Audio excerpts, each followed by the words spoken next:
ನೀನ್ ಹಿಂಗೆಲ್ಲ ಆಡೋದನ್ನ ನೋಡಿ ಅಲ್ಲಿ ಮಾವ ಸಾನೆ ನೊಂದ್ಕೊಂಡವ್ರೆ. ಅವ್ರನ್ನ ಕಳ್ಕೊಂಡು ಸಾನೆ ತುತ್ತಾಗವ್ರೆ. ಈಗ ನೀನೇ ಅಲ್ವೇ ಮಗಾಗಿ ಅವ್ರಿಗೆ ಧೈರ್ಯ ತುಂಬ್ಬೇಕು. ನೀನೇ ಹಿಂಗಾಗೋದ್ರೆ ಅವ್ರಿನ್ ಹೆಂಗಾಗಕ್ಕಿಲ್ಲ. ನೀನ್ ಮೊದ್ಲಿನ ತರ ಆಗ್ಬೇಕು ವೆಂಕಿ, ಮೊದ್ಲಿನ ತರ ಆಗ್ಬೇಕು.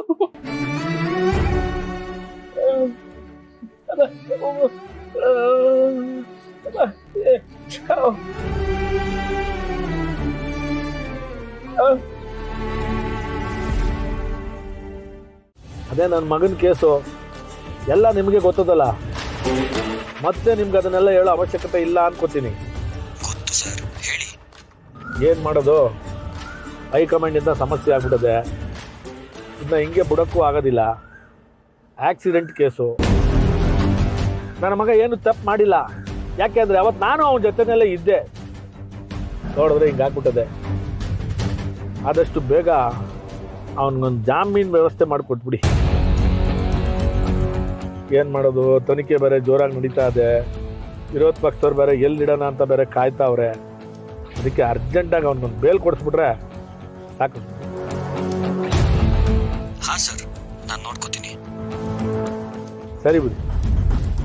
ನೋಡ್ಲಾ ಮುರುಗೋಡ, ಈಗ ಸಿದ್ದೇಗೌಡಂಗೆ ಬೇಲ್ ಬಗ್ಗೆ ಮಾತಾಡಿದ್ದೀನಿ.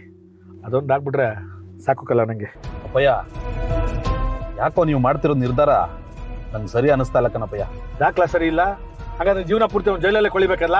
ನಂಗಲ್ಲ ಕಣಪ್ಪಯ್ಯ, ನೀವೇ ಹೇಳ್ತಾ ಇದ್ರಿ ನಮ್ ಸಿದ್ದು ಏನು ತಪ್ಪು ಮಾಡಿಲ್ಲ ಅಂತ. ಭಾವನವರು ಅದನ್ನೇ ನಂಬ್ಕ ಕೂತವ್ರೆ. ನಮ್ ಸಿದ್ದು ನಿರಪರಾಧಿ ಅಂದ್ಮೇಲೆ ಅವನ ಹಂಗೆ ಆಚೆಗೆ ಬರೋದು ಒಳ್ಳೇದು ಕಣಪ್ಪಯ್ಯ. ನಾವು ಬೇಲು ಗೀಲು ಅಂತ ಓಡಾಡಿದ್ರೆ ನಾಳೆ ದಿವಸ ಜನ ಅಧಿಕಾರ ಅದೇ ದುಡ್ಡಿರೋರು ಏನ್ ಬೇಕಾದ್ರೂ ಮಾಡ್ಬಿಡ್ತಾರೆ, ನೋಡ ಆಲೆ ಆಚೆ ಕರ್ಕ ಬಂದ್ಬಿಟ್ರು ಅಂತ ಮಾತಾಡ್ಕೊಳ್ಳೋದಿಲ್ವೇನಪ್ಪಯ್ಯ? ಲೇ ಮರುಗೌಡ, ಈಗ ಎರಡು ವಿಷಯ ಅದೇ ಕಲ. ನಮ್ ಸಿದ್ದೇಗೌಡ ಏನು ತಪ್ಪು ಮಾಡಿಲ್ಲ ಅಂದ್ಬಿಟ್ಟು ಸಾಕ್ಷಿ ಸಮೇತ ಕರ್ಕೊಂಬರ್ಬೇಕು. ಅದಕ್ಕೆಲ್ಲ ಟೈಮ್ ತಗತ್ತದ ಕಲ. ಅವೆಲ್ಲ 1-2 ದಿವಸಕ್ಕೆ ಆಗೋದಲ್ಲ. ಕೋರ್ಟಲ್ಲಿ ದುಡ್ಡು ಇರೋರಿಗೆ ಒಂದು ನ್ಯಾಯ, ದುಡ್ಡು ಇಲ್ದಿರೋರಿಗೆ ಒಂದು ನ್ಯಾಯ ಅಂತ ನನಗೆ ಕೀಮಾರಿ ಹಾಕ್ಬಿಡ್ತಾರೆ ಆಟೆಯ. ಈ ಭಾವನ ಮಾಡ್ತಾ ಇರೋದ್ರಿಂದ ನಾವೆಲ್ಲ ಲೀಗಲಾಗಿ ಹೋಗ್ಬೇಕು ಕಲ. ಆ ಕಡೆ ಸೌಪರ್ಣಿಕ ಬೇರೆ, ಆ ಮುನ್ಸ್ವಾಮಿ ಬೇರೆ, ಅವ್ರ ಕಡೆಗೆ ಅವನೇ. ಅವಳನ್ನ ಕಾಯ್ತಾ ಇದ್ದೋನು ಎಡವಟ್ ಮಾಡ್ಕೊಂಡು ಜೈಲಲ್ಲಿ ಹೋಗಿ ಕೂತವನೆ. ಏನ್ ಮಾಡೋದ್ಲ? ಒಟ್ಟಿನಲ್ಲಿ ನನ್ನ ಮಗ ಆಚೆಗೆ ಬಂದ್ಬಿಟ್ರೆ ನಂಗೆ ಅಷ್ಟೇ ಸಮಾಧಾನಕ್ಕಲ್ಲ. ಒಂದು ಕಿತ ಸಿದ್ದು ಆಚೆಗೆ ಬಂದ್ಬಿಟ್ರೆ ಅವನೇನು ತಪ್ಪಿಲ್ಲ ಅಂತ ಮಾತಾಡೋದಕ್ಕೆ ನನಗೆ ಸಲೀಸಾಯ್ತದೆ ಕಲ. ನೀವ್ ಹೇಳ್ತಾರದು ಸರಿಯಾಗದೆ ಕಣಪ್ಪಯ್ಯ. ನೀನು ಯಾವುದಕ್ಕೂ ಆ ಭಾವನೆಗೆ ಹೇಳು. ನಾನು ಅದು ಮಾಡ್ತೀನಿ ಇದು ಮಾಡ್ತೀನಿ ಅಂತ ಮತ್ತೆ ಹೋಗಿ ಎಡವಟ್ ಮಾಡ್ಕೊಂಡ್ಬಿಟ್ಟಳು. ನಾನು ಏನು ತೀರ್ಮಾನ ತಗೊಂಡಿದ್ದೀನೋ ಅದೇ ತೀರ್ಮಾನ ಫೈನಲ್ ಅಂತ ಹೇಳ್ಬಿಡ್ಲ ಅವಳಿಗೆ. ಸರಿ ಕಣಪ್ಪಯ್ಯ. ಸರಿ, ರೆಡಿ, ಗಾಡಿ ತಗೋ. ಈಗ ಮಾತಾಡ್ತೀಯ, ಮನಗೋಗೋ ಅಷ್ಟರಲ್ಲಿ ಮರ್ತೇ ಬಿಡ್ತೀಯ. ಏನ್ ಮಾಡೋಣ ನಾನು?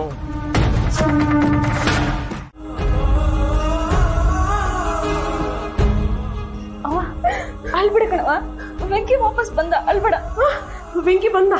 ವೆಂಕಿ ನನ್ನಪ್ಪ ಬಂದ್ಯಾ?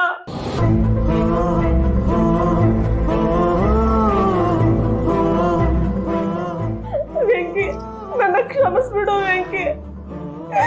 ನನ್ನ ಮಾತಿಂದ ನಿಮ್ಮ ಮನಸ್ಸು ತುಂಬಾನೇ ಬೇಜಾರಾಗಿದೆ. ನನ್ನ ಕ್ಷಮಿಸ್ಬಿಡು ನನ್ ಕಂದ.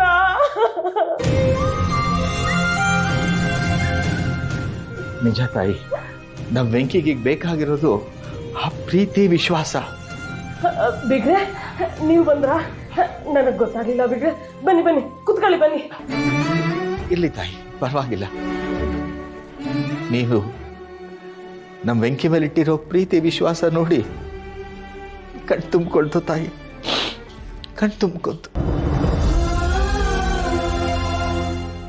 ಹಂಗೇನಿಲ್ಲ ಬಿಗ್ರೆ. ನೀವು ನಿಮ್ಮ ಮಗನ ಮೇಲೆ ತೋರಿಸೋ ಪ್ರೀತಿ ಮುಂದೆ ನಮ್ಮ ಪ್ರೀತಿ ತುಂಬಾ ಸಣ್ಣದು ಬಿಗ್ರೆ. ಹೌದು ಮಾವ, ನಾವಿಬ್ರು ನಿಮ್ ಮನೆ ಬಿಟ್ಟು ಬಂದಾಗ ವೆಂಕಿ ಯಾವಾಗ್ಲೂ ನಿಮ್ ಚಿತ್ತಲೇ ಇದ್ದ. ಈಗಂತೂ ಜಾನು ಅವ್ರ ವಿಷಯ ಗೊತ್ತಾದ್ಮೇಲೆ